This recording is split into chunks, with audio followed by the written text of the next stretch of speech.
जाहिर करते हुए जम्मू कश्मीर कांग्रेस के सदर तारिक हमीद कर्रा ने कहा कि अगरचे मुल्क में कांग्रेस को गैर मुस्तहकम और कमजोर करने की कोशिशें जारी हैं, लेकिन कांग्रेस को खत्म नहीं किया जा सकता और न ही कोई इसके नजरिए को खत्म कर सकता है।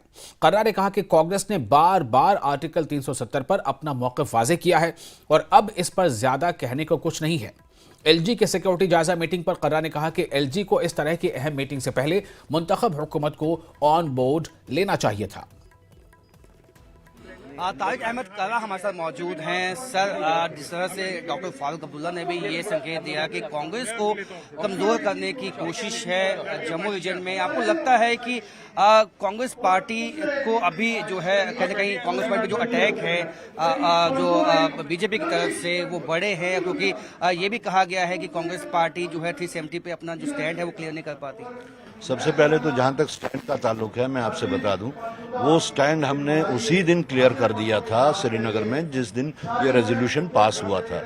अब उस पर बार बार ये सब करना जो है, मुझे लगता है जो भी इस चीज के ऊपर ज्यादा सवाल जवाब कर रहा है वो शायद बीजेपी को कहीं किसी तरीके से मदद करने की कोशिश कर रहा है मीडिया फ्रेटर्निटी से। एनीवेज, जहां तक फारूक साहब का कहना है कि कांग्रेस को कमजोर करने वाली बात, मेरा ये मानना है ये सिर्फ कांग्रेस को ही कमजोर नहीं किया जा रहा है, ये हिंदुस्तान की बुनियादों को कमजोर करने की कोशिश हो रही है।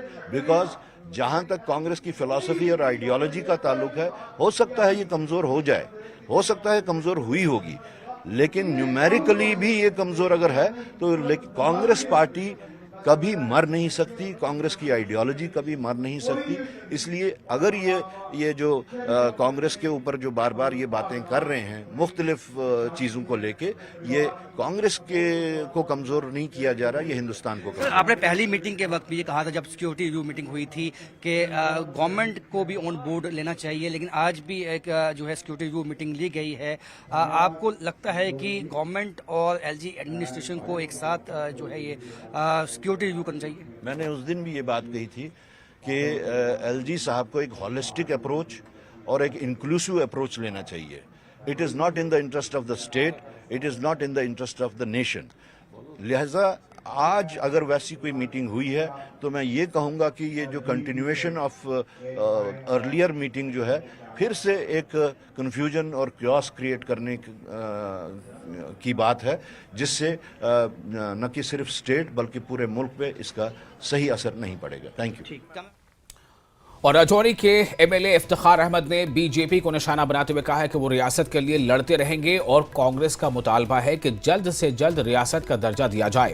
उन्होंने कहा कि जम्मू कश्मीर में मुलाजमतों पर सिर्फ जम्मू कश्मीर के लोगों का हक होना चाहिए। उन्होंने कहा कि बीजेपी ने असेंबली में हुकूमत की तरफ से पास करदा रिजर्वेशन की कॉपी नहीं पढ़ी है, इसलिए वो कांग्रेस को निशाना बना रही है। उन्होंने कहा कि अवाम के सबसे बड़े दुश्मन बीजेपी के लोग हैं।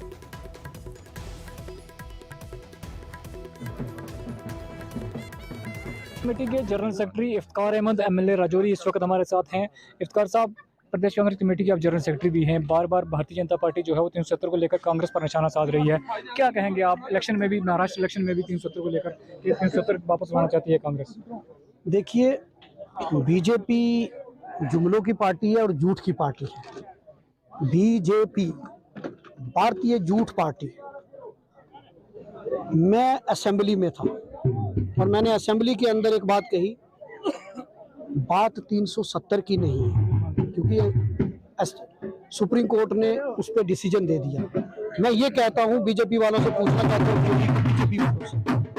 बीजेपी वालों से मेरा आज भी प्रश्न है, आपके माध्यम से प्रश्न है, कि जब हम ये कहते हैं, जो रेजोल्यूशन की वो बात करते हैं, उस रेजोल्यूशन की कॉपी लेकर बीजेपी का कोई भी लीडर आकर मेरे से डिबेट कर ले, उसमें लिखा है कि हमारी स्टेटहुड रिस्टोर होनी चाहिए।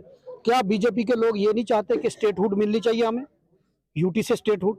दूसरा, उसमें लिखा है कि हमारी ज़मीनों पर हमारा हक होना चाहिए। क्या वो नहीं चाहते कि हमारी ज़मीनों पर हमारा हक होना चाहिए? क्यों? हाँ, हमने अपनी ज़मीनें लोगों को, बाहर वालों को दे देनी है। तीसरा, हमारे नौजवान बेरोजगार हैं, उन नौकरियों पर हमारा हक होना चाहिए। हमारे जो रिसोर्सेज हैं, चाहे वो बिजली, पानी से बिजली बनाते हैं, चाहे वो खनन है, चाहे वो मिनरल हैं, जैसे अभी लिथियम निकला है, उस पे हमारा हक होना चाहिए।